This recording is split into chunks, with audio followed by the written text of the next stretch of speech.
Hello everyone, my name is Samir Nepali. हामीले चाहिँ force and motion chapter अन्तर्गत रहेर चाहिँ थुप्रै डिफ्रेन्ट टाइपका क्वेसनहरू गऱ्यौँ होइन। आज चाहिँ फेरि पनि हामी एउटा न्यू टाइपको क्वेसन लिएर आएको छौँ, जुन चाहिँ साइन्स एन्ड टेक्नोलोजी बुकको पेज नम्बर 196 मा रहेको छ होइन। 196मा रहेको क्वेसन। अनि हामीले चाहिँ थुप्रै टाइपका क्वेसनहरू गऱ्यौँ, जुनमा चाहिँ मैले तपाईँहरूलाई न्युमेरिकल प्रब्लमहरूसँग कसरी ट्याकल गर्ने भनेर 5वटा टिप्स दिएको थिएँ। सो त्यो टिप्सलाई ध्यान दिएर यो क्वेसनहरू गर्नेछौँ होइन। यदि तपाईँले त्यो भिडियो हेर्न छुटाउनु भएको छ भने त्यो नछुटाउनु होला। त्यो यसीको लागि एकदमै इम्पोर्टेन्ट रहेको छ, किनभने त्योमा न्युमेरिकललाई चाहिँ कसरी ट्याकल गर्ने के त्यो टिप्सहरू दिएको छ। सो त्यसलाई छुटाउन चाहिँ नभुल्नु होला। यो पनि यसीको पोइन्ट अफ भ्यूले चाहिँ एकदम भेरी इम्पोर्टेन्ट के भिबिआई क्वेसनको रूपमा कन्सिडर हुने गर्छ। सो तपाईँले चाहिँ यो भिडियोलाई चाहिँ अन्तिमसम्म हेर्न नछुटाउनु होला। इफ तपाईँलाई यो भिडियो मन पर्यो, अब यस्तै टाइपको अरू भिडियोहरू चाहनुहुन्छ भने यो युट्युब च्यानललाई सब्सक्राइब गर्नु होला, लाइक गर्नु होला, कमेन्ट गर्नु होला, जसले चाहिँ मलाई पनि मोटिभेट गर्छ होइन। त्यसले गर्दा चाहिँ म तपाईँहरूलाई चाहिँ अरू डिफ्रेन्ट टाइपका क्वेसनहरू ल्याउने छु होइन। अब टाइम वेस्ट नगरेर हामी चाहिँ यो क्वेसनतर्फ लागौँ। क्वेसनमा के भनिएको छ भने मास of the earth is 5.972 × 10⁻24 kg। अर्थको मास छ अरे। यो अर्थ जसको मास छ 5.972 × 10⁻24 kg and the radius of the अर्थको यो चाहिँ सेन्टरबाट यसको रेडियस छ होइन। यता हेर्नु होइन, यो सेन्टर अनि यो चाहिँ रेडियस कति छ भने रेडियसलाई चाहिँ सिम्पली आरले डेनोट गर्ने गरिन्छ। रेडियस छ 6371 किलोमिटर है। मैले तपाईँलाई प्रिभियस भिडियोहरूमा पनि भने युनिट कन्भर्जनमा चाहिँ स्पेसली तपाईँ ध्यान दिनु होला। यो किलोमिटरमा रहेको छ। सो यसलाई चाहिँ हामीले मिटरमा चेन्ज गर्नुपर्ने हुन्छ, किनकि अरू सबै युनिट यसै युनिटमा छ। सो त्यसैले अनि अर्थ छ if the height of the Mount Everest is 8848.86 metre छ होइन। 86 मिटर छ भनेपछि हामीले यहाँ चाहिँ एउटा माउन्ट एभरेस्ट, यो चाहिँ माउन्ट एभरेस्ट होइन।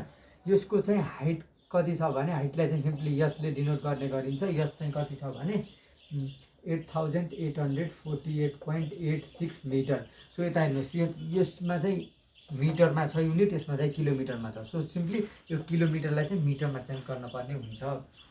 अनि यतिसम्मको हाइट चाहिँ यति छ होइन। अनि calculate the weight of an object of mass at 10 kg at the peak of Mount Everest. 10 kg mass भएको अब्जेक्ट चाहिँ यो माउन्ट एभरेस्टको टुप्पोमा के पिकमा वेट तौल गर्दा चाहिँ यसको तौल कति हुन्छ कि जोख्दा चाहिँ कति तौल हुन्छ भनिएको छ क्वेसनमा। यो माउन्ट एभरेस्टको टुप्पोमा 10 kg मास भएको अब्जेक्टको वेट कति हुन्छ भनिएको छ। सो हामीलाई थाहा छ वेटको फर्मुला सिम्पली W = mg हुन्छ होइन। अब मास दिएको छ क्वेसनमा होइन। अब जी पत्ता लगाउनु पर्ने हुन्छ। अब तपाईँलाई थाहा नै छ जी निकाल्ने फर्मुला, तर जी निकाल्ने सिम्पली फर्मुला gm/r² हुन्छ। तर यो चाहिँ अर्थको सर्फेसमा मात्र भ्यालिड हुन्छ। सो तर क्वेसनमा भनिएको छ माउन्ट एभरेस्टको पिकमा भनिएको छ। सो भने हामीले योमा चाहिँ माउन्ट एभरेस्टको हाइटलाई पनि लग्नुपर्छ। सो यसमा चाहिँ फर्मुला हुन्छ gm/r+h² हुन्छ। सो यो फर्मुला युज गरेर चाहिँ हामी क्यालकुलेट गर्नेछौँ। अब मेरो स्पेस नै कम छ हेर्नु।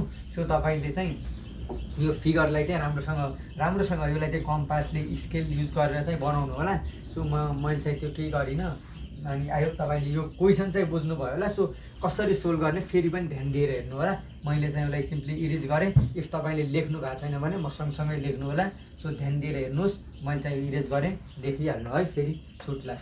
एकदम इम्पोर्टेन्ट छ कि यो कन्सेप्ट इम्पोर्टेन्ट हो कि फिजिक्समा भनेको कन्सेप्ट बुझ्नुपर्छ तपाईँले। यो किन भयो फिजिक्समा एभ्रिथिङ सबै कुराको लजिक हुन्छ। सो म तपाईँलाई लजिकल्ली र कन्सेप्चुअल्ली पढाउने ट्राई गर्नेछु होइन। अब तपाईँले यो क्वेसनमा चाहिँ के भनिएको छ बुझ्नुभयो होला। सो अब सोल्युसनमा जाऊँ होइन। अब मास of the earth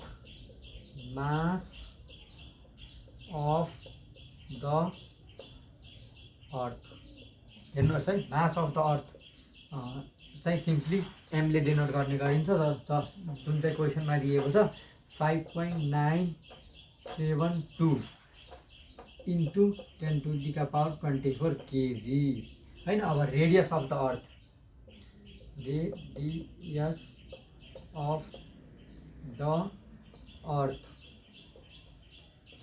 simply radius of the अर्थलाई चाहिँ आरले डिनोट गर्ने गरिन्छ होइन। अब आरले डिनोट त गर्ने गरिन्छ, तर योमा चाहिँ 6371 छ, तर यहाँ किलोमिटरमा छ। सो सिम्पली हामीले चाहिँ किलोमिटरलाई चाहिँ मिटरमा चेन्ज गर्नुपर्छ। मिटरमा कसरी चेन्ज गर्ने भनेपछि यसलाई चाहिँ 1000ले मल्टिप्लाई गर्नुपर्छ। 1000 भन्नु नै 10⁻³ भन्नु मिटर भन्नु सेम हुन्छ, किनकि यो 1000लाई चाहिँ साइन्टिफिक नोटेसनमा लेखिएको हो। सो यति। अनि हाइट अफ द अब्जेक्ट लेखे नि हुन्छ, किनकि अब्जेक्ट चाहिँ कति हाइटमा छ भन्ने नि बुझाउँछ। तर simply height of the Mount Everest लेख्नु न, WIGST, height of Mount Everest, Everest, Mount Everest, जसलाई चाहिँ स्मल जीले डिनोट गर्ने गरिन्छ होइन। त्यो चाहिँ छ 8848.86 मिटर। अब मैले गिभनहरू लेखेँ होइन। अब मैले चाहिँ क्वेसनलाई चाहिँ मेटाउँछु होइन। क्वेसनमा भनेको त calculate the weight of object जसको मास चाहिँ 10 केजी छ होइन। सो मैले यति कुरा चाहिँ मेटाएँ, किनकि मसँग स्पेस छैन। तपाईँ चाहिँ म सँगसँगै लेख्दै गर्नु है, किनकि तपाईँले सँगसँगै लेख्नुभयो भने तपाईँको प्र्याक्टिस पनि हुन्छ, तपाईँ बुझ्नु पनि हुन्छ किनकि यो कुरा कसरी भयो भन्ने कुरा बुझ्नुहुन्छ। यदि तपाईँले यो यति गर्दा पनि बुझ्नु भएन भने सिम्पली त्यो पार्टलाई चाहिँ स्क्रिनसट गरेर चाहिँ कमेन्टमा राखिदिनु होइन। म चाहिँ त्यो कमेन्टमा नै एक्सप्लेनेसन दिने ट्राई गर्नेछु। अनि अब यो भनेपछि अब यता लेख्नुहोस्, अब फेरि लेख्नुहोस् mass of an object, mass of an object, अब्जेक्टको मासलाई चाहिँ सिम्पली स्मल एमले डिनोट गर्नुहोस् होइन, जुन चाहिँ 10 केजी छ। वेट अफ एन अब्जेक्ट लेख्नुहोस्। अब weight of an object, weight of an object जसलाई चाहिँ डब्लुले डिनोट गर्ने गरिन्छ, जुन चाहिँ हामीलाई थाहा छैन। सो सिम्पली वाट लेख्नुपर्छ। अब हामीले चाहिँ गिभन लेखिसक्यौँ। सो मैले क्वेसन मलाई खासै आवश्यक परेन, मैले तपाईँलाई भनिसकेँ। म सँगसँगै लेख्नुहोस्, किनकि मैले मेटाउनु पर्ने हुन्छ। अब हामीले लेख्नुहोस् we know G is equal to GM by R plus S का होल स्क्वायर। अब M पनि दिएको छ होइन, रेडियस अफ द अर्थ पनि दिएको छ, हाइट अफ द अर्थ पनि दिएको छ होइन, अनि तर जी दिएको छैन। अब जी भनेको के हो तपाईँले डाउट लाग्न सक्छ भने त प्रिभियस भिडियोहरू हेर्नुहोस्, जुनमा चाहिँ मैले राम्रोसँग एक्सप्लेनेसन दिएको छ जीको पनि होइन।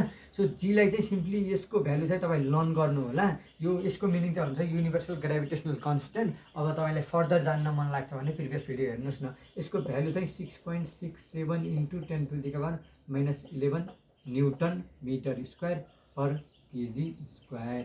सो यसको भ्यालु चाहिँ यति हुन्छ। अब मैले चाहिँ तपाईँलाई भनिसकेँ, मैले फेरि यो पनि मेटाउनु पर्ने हुन्छ। सो मैले सिम्पली जीको भ्यालु राखेँ है यता 6.67 इन्टु 10⁻⁻11।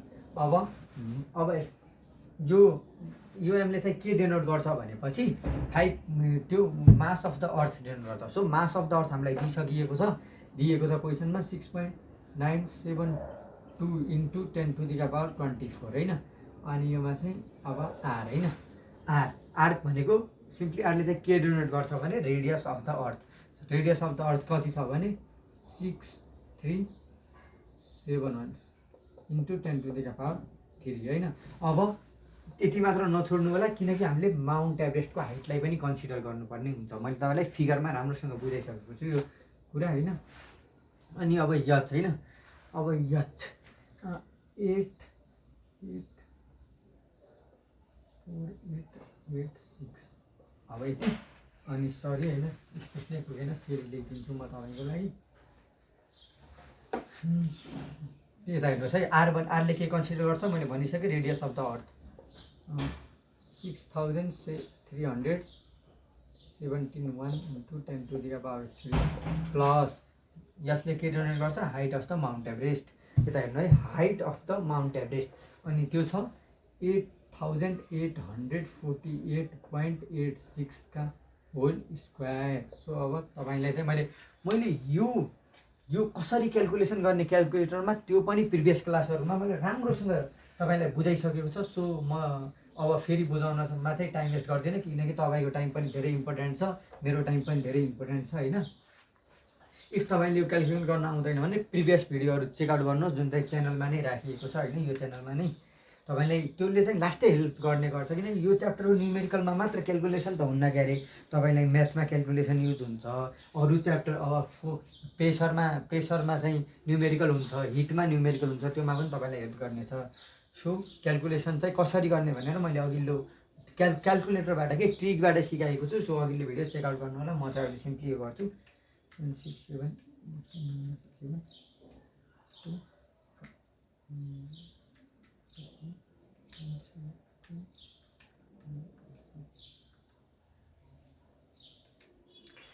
यसको भ्यालु चाहिँ आउँछ 3.98 into 10 to the power 24 10 to the power 14। अनि अब तल पनि क्यालकुलेट गरौँ होइन। 6371 XP3 प्लस 8848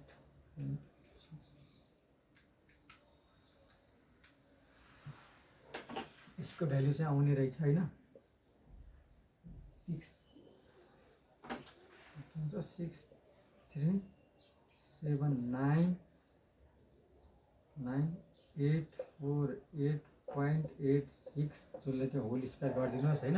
अब फेरि क्यालकुलेट गर्नुपर्ने हुन्छ यो होल स्क्वायर चाहिँ कति आउँछ भनेपछि यो चाहिँ फेरि तलको पनि मैले मेटाउनु पर्ने भयो होइन। मैले भनिसकेँ तपाईँलाई मसँग स्पेस कम छ अनि सँगसँगै लेख्नु पनि होला। स्पेस कम भएको कारणले पनि होइन, सँगसँगै तपाईँले लेख्नुभयो भने तपाईँ फिजिक्स राम्रोसँग बुझ्नु पनि हुन्छ होला। अनि त्यसपछि होइन फेरि सिम्पली योलाई चाहिँ जस्ताको तस्तै सारिदिनुहोस् होइन, कपी गरिदिनुहोस् तल। अनि त्यसपछि योलाई स्क्वायर गर्दा कति आउँछ भनेपछि 4.07 into 10 to the power 13 आउँछ भने अब योलाई चाहिँ सिम्पली गर्दा कति आउँछ 3.98 XP14 divided 4.07 XP13 यसको भ्यालु चाहिँ आउँछ 9.77 मिटर पर सेकेन्डका square. Simply acceleration due to ग्रेभिटीको चाहिँ युनिट चाहिँ मिटर पर सेकेन्ड स्क्वायर हुन्छ होइन। सो अब माउन्ट एभरेस्टको पिकमा चाहिँ एक्सेलरेसन ड्यु टु ग्रेभिटी चाहिँ 9.77 मिटर पर सेकेन्ड स्क्वायर हुन्छ। अब यसको मिनिङ के हो पनि मैले तपाईँलाई प्रिभियस क्लासहरूमा धेरैभन्दा धेरै बुझाइसकेँ होइन।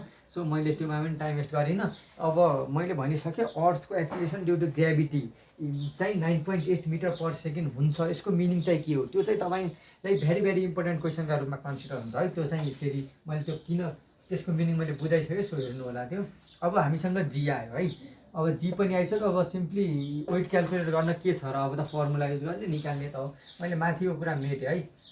मास अफ द अब्जेक्ट फेरि हेरिहाल्नु है। मास अफ द अब्जेक्ट 10 kg छ। सो मैले 10 kg लग्नुपर्ने हुन्छ, जो मैले मेटाउँछु होला। अब मैले यही नै मेटाउँछु होइन, तपाईँ म सँगसँगै लेख्नु होला होइन।